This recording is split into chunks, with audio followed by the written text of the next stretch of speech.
بسم اللہ الرحمن الرحیم محمد ابن الحسن رحمہ اللہ تعالیٰ عنہ قال ينزق منها مئتا دلو الى 300۔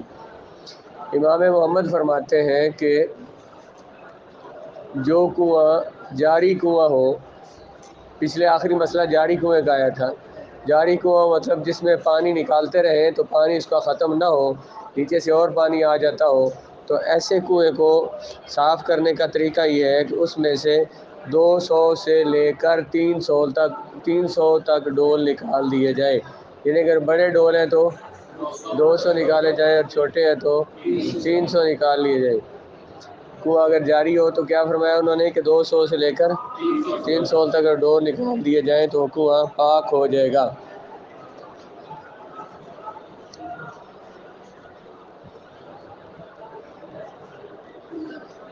اب اس میں حاشیے میں لکھا ہے کہ میں عطی دلوین وانو تفیض، یہ انہوں نے 300 فرمایا نا، اس کا یہ معنی بھی ہو سکتا ہے کہ اگر چھوٹے ڈول ہوں تو 300، اور یہ بھی معنی ہو سکتا ہے کہ جو بندہ پانی نکالنے والا ہے جب اس کا یعنی ظن غالب ہو کہ اسے یقین ہو جائے کہ اب کنواں پاک ہو چکا ہوگا، ہو سکتا ہے 200 ڈول نکالنے سے یہ ہو کہ ابھی تک پانی سے زیادہ تھا، جو میں نے 200 نکالے تو پانی سے زیادہ تھا پہلے جب پانی ناپاک ہوا تھا، تو وہ 300 تک یعنی 210 نکال لے، 20 نکال لے، 250 نکال لے، 300 تک نکال لے، تاکہ اسے ظن غالب اس کا یہ ہو جائے کہ یہ پاک ہو گیا ہے۔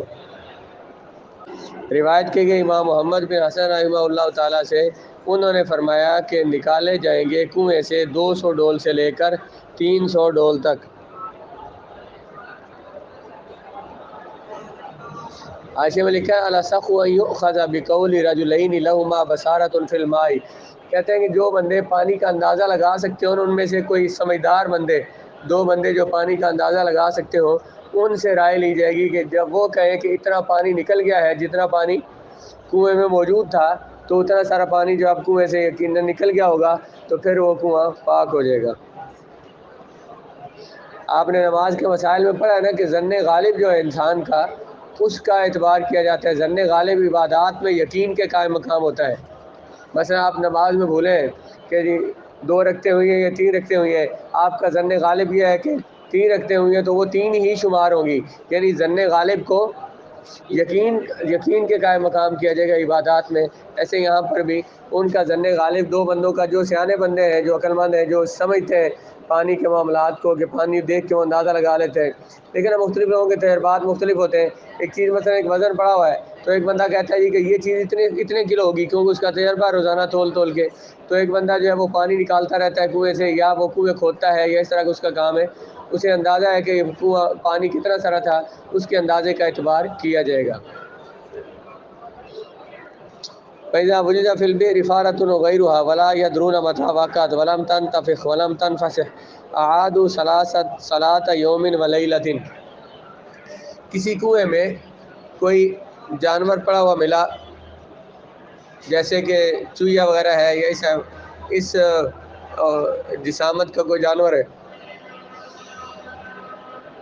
پتہ نہیں کہ وہ کب گرا ہے اور ابھی تک وہ پھولا پھٹا بھی نہیں ہے، اس کا اثر بھی نہیں کیا، لیکن پانی کے اندر موجود ہے، تو یعنی لوگ اس سے وضو کرتے رہے، اس سے نماز اس پانی سے پڑھتے رہے وضو کر کے، اسے کپڑے دھوتے رہے، انہیں یہ نہیں پتا کہ یہ کب یہ جانور گرا ہے اور ابھی تک وہ پھولا پھٹا بھی نہیں ہے، تو کہتے ہیں کہ 1 دن اور 1 رات کی نمازیں جو انہوں نے اس پانی سے وضو کر کے پڑھی ہوں تو ان کی قضا کریں۔ اگر انہوں نے 1 دن اور 1 رات میں کوئی کپڑے اس پانی سے دھوئے ہیں تو ان کپڑوں کو دوبارہ دھو لیں۔ جب پایا جائے کنویں میں کوئی چوہیا یا اس طرح کا جانور اور نہ جانتے ہوں لوگ کہ وہ کب گری ہے، اور اس حال میں کہ وہ پھٹی نہ ہو، پھولی نہ ہو، تو وہ اعادو، وہ نمازیں دہرائیں گے 1 دن اور 1 رات کی۔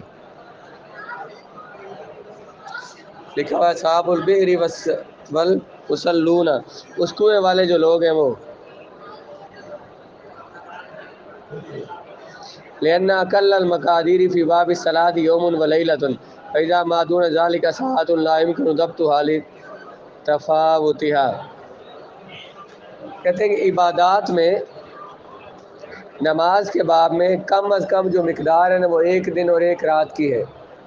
جیسے کہ تیمم کہا گیا کہ یا جو مسح خفین کیا کہا گیا کہ ایک دن اور ایک رات تک جو ہے نا وہ مسح کر سکتے، اس سے کم مقدار کسی عمل کی بتائی نہیں گئی۔ اس طرح مثلا روزہ ہے تو وہ نماز کی وجہ سے تو بات ہو رہی ہے، نماز ہے یہ، اس کے لیے کم از کم جو مقداروں میں جو مسائل میں جو مقدار بیان ہوئی ہے وہ ایک دن اور ایک رات کی ہے، اس لیے ایک دن اور ایک رات کا اعتبار کیا جائے گا۔ اس سے کم اگر کچھ گھنٹے ہوتے ہیں، مثلا کچھ گھنٹے بتائے جاتے ہیں کہ 10 گھنٹے، مثلا 10 گھنٹے کے اندر جو کچھ دھویا ہے تو اس کو دوبارہ دھو لیں یا دوبارہ وہ وضو کر لیں، دوبارہ نمازیں پڑھ لیں، تو یہ مقدار کو اس طرح کی شریعت میں بیان نہیں ہوئی، تو نماز کے مسائل میں اس وجہ سے جو کم از کم مقدار بیان ہوئی ہے وہ ایک دن اور ایک رات کی ہے۔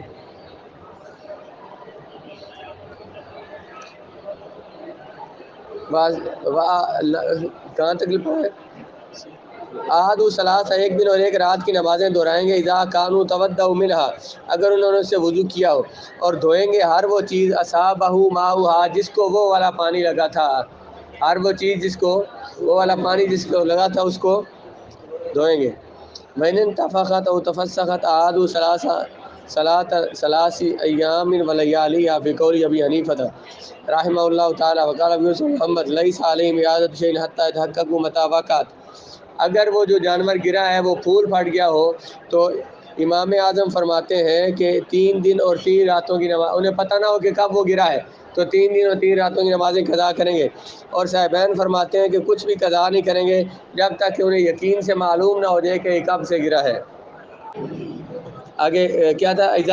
اذا انتفخت، جب وہ جانور پھول جائے، یا تفسخت، یا پھٹ جائے، تو وہ دہرائیں گے 3 دن اور 3 راتوں کی نمازیں امام اعظم ابو حنیفہ کے مطابق۔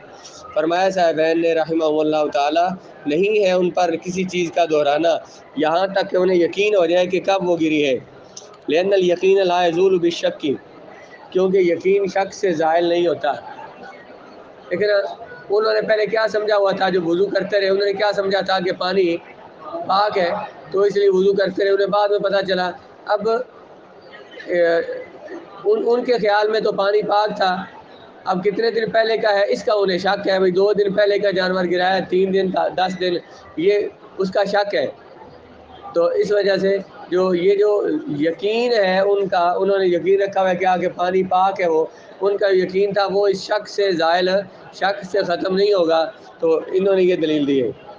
اور صاحبین نے فرمایا کہ 3 دن سے زیادہ اور 3 راتوں سے زیادہ جانور جو ہے نا وہ ٹھیک نہیں رہ سکتا، اس کا پھٹ جانا اس بات کی دلیل ہے کہ وہ اتنے دن اس کو ہو گئے، کم از کم، زیادہ سے زیادہ کا پتہ نہیں ہے لیکن کم از کم دنوں کا پتہ ہے، تو کم از کم دن جو ہے وہ 3، جس میں جسم خراب ہو جاتا ہے تو وہ اس لیے 3 دنوں کی نمازیں دہرا لیں گے، 3 دن جو کپڑے دھوئے ہیں وہ بھی دوبارہ دھو لیں گے۔ کیا بھائی کر دے اعلان، لوگوں کو بتائے نا۔ یہ جو کتاب الجنائز میں آپ نے پڑھا ہے کہ بندہ جس کو قبر میں دفن کیا جائے تو 3 دن تک اگر بغیر جنازے کے دفن کر دیا گیا تو 3 دن تک اس کی قبر پہ نماز جنازہ ادا کر سکتے ہیں۔ اس کی وجہ یہ بیان کی گئی کہ 3 دن تک بندے کا جسم سلامت رہ سکتا ہے، 3 دن کے بعد اس کا جسم جو ہے نا وہ سلامت نہیں رہتا قبر میں، یعنی سارے لوگوں کے ساتھ ایسا نہیں ہوتا، نیک لوگ جو ان کے جسم تو سلامت بھی رہتے ہیں، تو عام بندوں کے ساتھ، مسلمانوں کے ساتھ بھی، کہ ان کا 3 دن سے زیادہ ان کے جسم، 3 دن کے بعد جسم سلامت نہیں رہتا، اس وجہ سے اس کے بعد نماز نہیں پڑھ سکتے، جب تک جسم ہے تو جسم پر جنازہ ہوتا ہے۔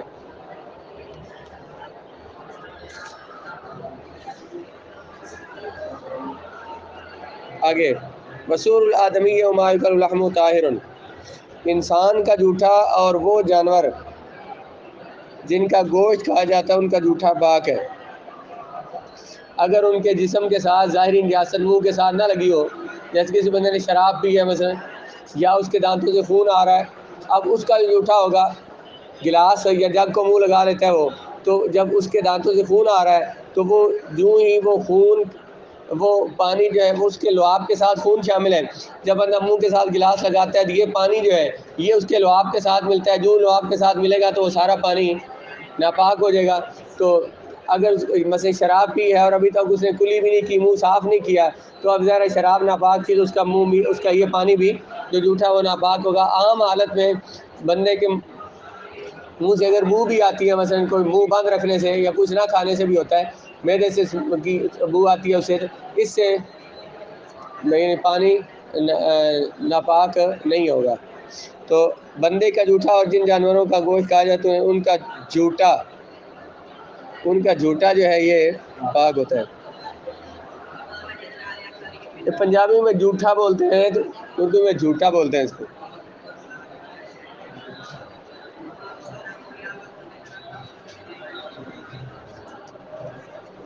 کہتے ہیں کہ جن کا گوشت کھایا جاتا ہے ان کا جھوٹا پاک ہے بغیر کراہت کے، جیسے کہ پرندے ہیں، جیسے جانور ہیں، سوائے اونٹ اور اس بکری کے، اس گائے کے جو گندگی وغیرہ کھاتی ہو، اس کا جھوٹا پاک نہیں ہوگا، مکروہ ہوگا۔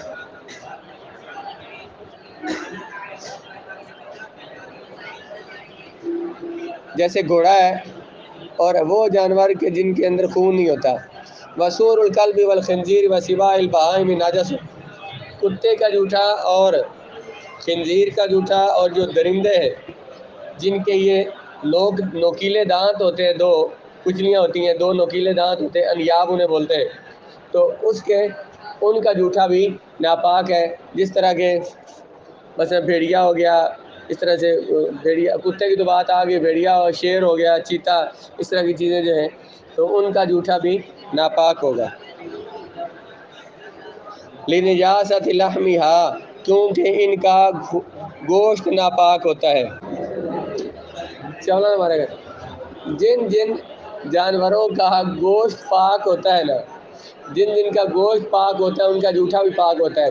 وہ کس وجہ سے کہ یہ جو پہلے جیسے میں نے بتایا کہ جب پانی ہم پیتے ہیں منہ کے ساتھ لگاتے ہیں تو وہ پانی کس کے ساتھ لگتا ہے؟ لعاب کے ساتھ۔ لعاب کس سے پیدا ہوتا ہے؟ گوشت سے۔ جس طرح سے بندے کا گوشت ہے، جس جانور کا گوشت پاک ہے تو ظاہر ہے اس کا وہ لعاب بھی پاک ہے، لعاب پاک ہے تو اس کے ساتھ ملنے والا پانی بھی پاک رہے گا۔ جس کا گوشت ناپاک ہے کیونکہ لعاب اس سے بنتا ہے گوشت سے، تو اس کا لعاب ناپاک ہے، لعاب ناپاک ہے تو اس کے ساتھ جو پانی لگے گا وہ بھی ناپاک ہو جائے گا۔ اللعاب متولد من اللحم، یہ جو تھوک ہوتا ہے یہ خون گوشت سے پیدا ہوتا ہے۔ کبھی اس میں غور کیا آپ نے اللہ تعالیٰ کتنی بڑی نعمت ہے کہ جو منہ میں تھوک ہوتا ہے، یہ نہ آئے تو اب سانس لینا آپ کے لیے مشکل ہو جائے، بار بار پانی پیتے رہے مسلسل۔ یہ جو اس سے زبان خشک نہیں ہوتی، ورنہ زبان خشک ہو جائے تو مسلسل بندہ بولتا رہے تو ہو جاتا ہے نا، تو پھر بندے کو بار بار پانی پینا پڑے۔ تو جس بندے کو اگر اس کی زبان خشک ہو جاتی ہے تو یہ بڑا مسئلہ ہوتا ہے۔ یہ جو لعاب ہے یہ اللہ تعالیٰ کی ایسی نعمت ہے کہ جس کا بندے کو احساس بھی نہیں ہوتا، جس کی وجہ سے دیکھیں زبان جب تالو کے ساتھ ملتی ہے تو اگر یہ نہ ہو، تھوک نہ ہو تو زبان ہو سکتا ہے چمٹ بھی جائے اس کے ساتھ، لیکن اس کی وجہ سے زبان اس کے ساتھ نہیں چمٹتی، نیچے نہیں چمٹتی ہے زبان، تو اس کی بڑی شان ہے۔ وسور الحرۃ والدجاجۃ المخلات وسباع الطیور وما یسکن فی البیوت مثل الحیۃ والفارۃ مکروہ، بلی کا جھوٹا اور وہ مرغی جو کہ باہر پھرتی ہے، گندگی میں منہ مارتی ہے، اس کا جھوٹا، اور جو چرندے ہوتے ہیں یعنی پرندوں میں سے جن کا گوشت نہیں کھایا جاتا وہ، اور جو گھروں کے اندر رہتے ہیں جیسے چوہیا اور سام وغیرہ، ان سب کا جھوٹا مکروہ ہوتا ہے۔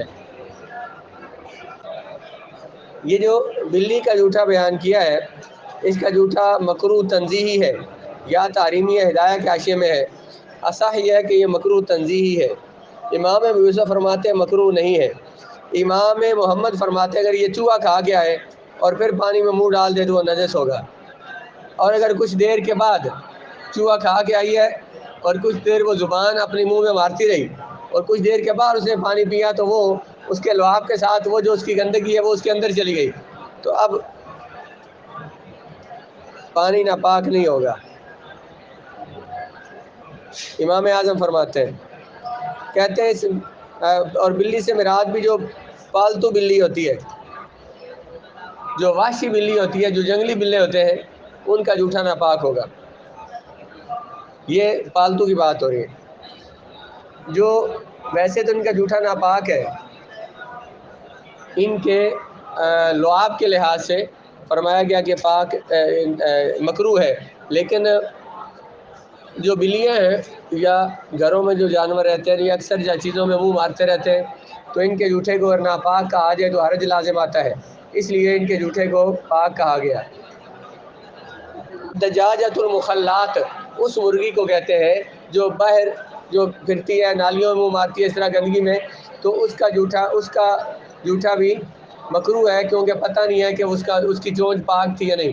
اگر کوئی ایسا مرغی وغیرہ ہے کہ جس کو گھر میں باندھا گیا ہے اور وہ نہ اپنے چونچ نیچے نہیں مارتی،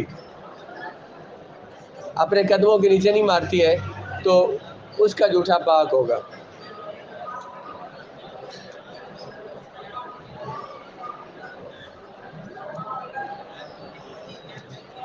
وما یسکن فی البیوت، اور جو گھروں میں یہ بات ہوگی ہے، تو ترجمہ دیکھیں اس کا، بلی کا جوٹا اور مخلات گھومنے والی مرغی کا جوٹا اور چرندوں کا جوٹا اور جو رہتے ہیں گھروں میں جیسے کہ سانپ اور چوہیا وغیرہ، ان کا جوٹا مکروہ ہے۔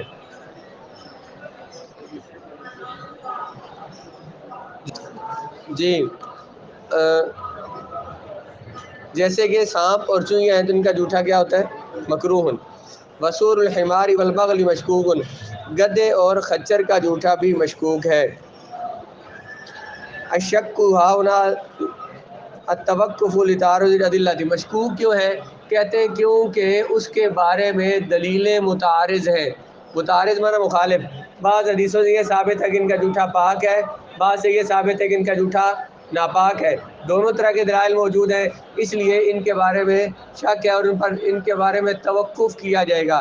توقف کا معنی یہ ہوتا ہے کہ جب تک ہمیں یقین سے پتہ نہ چلے کہ جب تک ہمارے پاس یعنی اور پانی موجود ہو، کوئی پاک اس کے علاوہ پانی موجود ہو، تو پھر اس پانی کو استعمال نہیں کرنا چاہیے، اگر اور پانی نہیں پھر استعمال کریں گے اس کی صورت پڑتے۔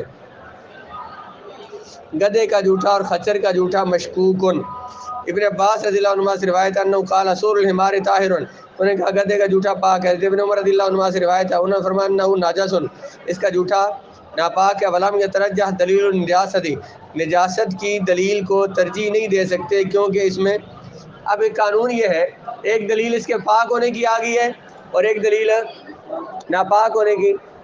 اب محدثین نے قانون یہ بیان کیا ہے کہ جب ایک چیز جو ہے، کوئی چیز ایک دلیل کسی چیز کے حلال ہونے کی ہو اور اس کے حرام ہونے کی بھی کوئی دلیل موجود ہو، تو بہتر یہ ہے کہ اس کو حرام سمجھا جائے۔ لیکن آپ سے کسی نے کہا، آپ نے ایک استاد سے پوچھا میں مسجد میں چلا جاؤں، مسجد کے اندر یہاں بیٹھ کے پڑھ سکتا ہوں؟ تو انہوں نے کہا نہیں پڑھ سکتے۔ دوسرے استاد نے کہا کہ پڑھ سکتے ہیں۔ یا اب دو طرح کے حکم ہو گئے، پڑھ سکتے اور نہیں پڑھ سکتے۔ اگر آپ یہاں اس میں بیٹھ کے نہیں پڑھتے ہیں تو کوئی نقصان تو نہیں ہوگا، یہ عمل نہیں کریں گے تو نقصان تو نہیں نہ ہوگا، باہر بیٹھ کے آپ پڑھ لیں گے۔ اسی طرح ویسے قانون یہ ہے کہ جب ایک چیز کے حرام ہونے کی بھی دلیل ہو اور اس کے حلال ہونے کی، تو احتیاط یہ ہے کہ اس کو حرام سمجھا جائے، کیونکہ اگر آپ اسے نہیں کریں گے اس کام کو تو کوئی حرج نہیں ہے، لیکن کریں گے تو ہو سکتا ہے وہ اللہ کے نزدیک گناہ ہو سکتا ہے کہ وہ اللہ کے نزدیک وہ کام منع ہو، اور ہم نے وہ کر لیا تو ہمیں کیا ہو جائے گا؟ گناہ ہوگا۔ اور اگر وہ ہمیں پتہ نہیں تھا اور ہم نے وہ نہیں کیا تو ہم گناہ گار نہیں ہیں۔ مثال کے طور پر بھابھی کا جنازہ آ گیا مثلا، اب یہ ہے کہ جناب ایک تو یہ ہے کہ جنازہ پڑھنا چاہیے، جنازہ آ گیا، جنازہ آ گیا ہے۔ ایک یہ ہے کہ اگر آپ جنازہ پڑھتے ہیں اور وہ بدعقیدہ بندہ ہے جس کا آپ کو پتہ نہیں، کوئی بھی ہو بدعقیدہ بندہ، اس کا جنازہ آپ پڑھتے ہیں، تو آپ کو اگر آپ جنازہ پڑھیں تو آپ کو نقصان ہوگا، کیونکہ آپ نے بدعقیدہ بندے کا جنازہ پڑھا، آپ کا اپنا ایمان فارغ ہو جائے گا۔ اور اگر آپ اس کا جنازہ نہیں پڑھتے تو کوئی نقصان ہوگا آپ کو۔ بھئی اگر وہ مسلمان بھی تھا، صحیح تھا، تو باقی لوگوں نے نماز پڑھ لی تو فرض کفایہ ادا ہو گیا آپ کی طرف سے، آپ کو کوئی مسئلہ تو نہیں۔ تو اب یہاں احتیاط یہ ہوتی ہے کہ جہاں ایک دلیل حرمت کی ہو، ایک دلیل اس کے حلال ہونے کی ہو، اس کو کیا سمجھا جائے؟ حرام سمجھا جائے، اس کام کو نہ کیا جائے۔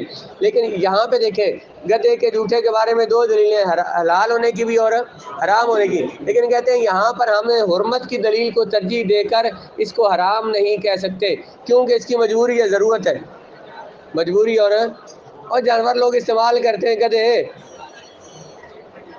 کھوتوں کو لوگ استعمال کرتے ہیں، ان کے اوپر بیٹھتے بھی ہیں اور ان کے اوپر جناب انہیں گھروں میں سامان کے لیے لے جاتے ہیں یا وہ گھروں میں انہیں لے جاتے ہیں جب تو وہ کہیں پانی پڑا اس میں منہ مار دیں پانی سارا خراب ہو جائے تو اس میں حرج لازم ہوتا ہے. تو مجبوری کی وجہ سے یہاں یہ نہیں کہا گیا کہ ان کا جھوٹا ناپاک ہوگا. جب دلیل علت اور حرمت دونوں کی آ گئی تو کیا کہنا چاہیے؟ حرام.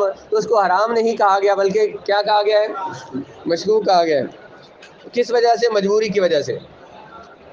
کیونکہ گدھے جو ہیں وہ گھروں میں باندھے جاتے ہیں برتنوں میں منہ مار لیتے ہیں تو یہاں پہ وہ مجبوری ہے. اور اس طرح سے وہ دیکھیں نا بلیوں میں کیا کہا تھا بھلا؟ اور بلی والا مسئلہ جو آپ نے کہا وہ مسئلہ وہی رہ گیا مجھے یاد نہیں رہا.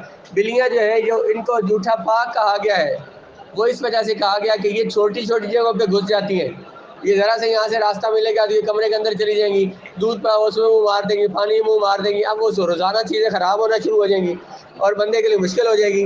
اور یہ قرآن مجید نے کہا ہے غلاموں کے لیے انہم من الطوافین علیکم والطوافات. یہ جو غلام اور لوڑیاں ہیں یہ طوافین بار بار آنے والے والطوافات بار بار تمہارے گھروں کے چکر لگانے والے.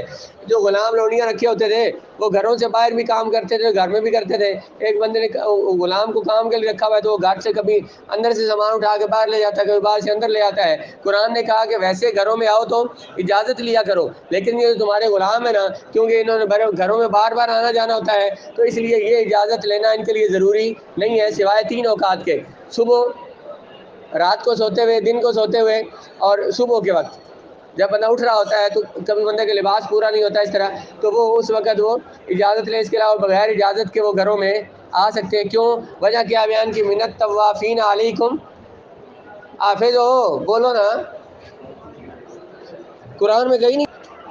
گھروں میں انہوں نے غلاموں لوڑیوں کی طرح بلیوں نے بار بار آنا جانا ہوتا ہے آتے جاتے رہتے ہیں. تو اگر ان سے بچنا ممکن نہیں ہے جب ان سے بچنا ممکن نہیں ہے تو یہ چیزیں خراب کر دیں گے تو ہر روز تم چیزیں ضائع نہیں کر سکتے ہو. اس لیے ان کا جھوٹے کو اگر ظاہری نیاست کو ان پہ نہیں لگی ہے تو پھر اس کو پاک کہا گیا ہے اگرچہ وہ اصلی حکم اس کا یہ ہے کہ جھوٹا ان کا مکروہ ہے. تو جو گدھے اور خچر ہوتے ہیں یہ بھی گھروں میں آتے جاتے ہیں لیکن بلیوں کی طرح نہیں کہ وہ چھوٹے جگہوں سے بھی وہ گھروں میں گھس آتی ہیں. اس لیے ان کے جھوٹے کو پاک کہا گیا اور ان کا بھی گھروں میں آنا جانا ہوتا ہے لیکن اس طرح سے نہیں اتنا کثرت سے نہیں ہوتا. اس لیے ان کے جھوٹے کو پاک نہیں کہا گیا بلکہ مشکوک کہا گیا ہے. اس دلیل کو دیکھتے ہوئے جو بلیوں کے لیے دی گئی کہ وہ بار بار گھروں میں آتی جاتی ہے ان سے چیزیں بندہ بچا نہیں سکتا تو وہ والی وجہ ان میں پائی جاتی ہے لیکن کم پائی جاتی ہے. اس وجہ سے ان کا حکم جو ہے سخت ہے کہ ان کا جھوٹا جو ہے وہ مشکوک ہوگا.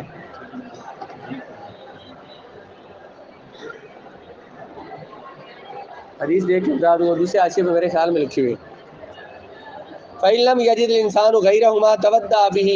اگر انسان کو ان دونوں کے جھوٹے کے پانی کے علاوہ اور پانی نہ ملے تو پھر اسی پانی کے ساتھ وضو کر لے وَتَيَمَّمَ اور ساتھ تیمم بھی کرے. وَبِأَيِّهِمَا بَدَأَ. اگر اور پانی ملتا ہے تو پھر اور پانی سے وضو کرے ان کے جھوٹے پانی سے وضو نہ کرے. اگر اور پانی کوئی نہیں ہے تو پھر ان کے جھوٹے پانی سے وضو بھی کرے اور ساتھ تیمم بھی کرے. اور پانی اس کے پاس ہے ہی نہیں تو کیا کرنا اس نے؟ تیمم کرنا ہے. تو لیکن یہ پانی والا موجود بھی ہے تو اس کے ساتھ وضو بھی کر لے اور ساتھ تیمم بھی کرے.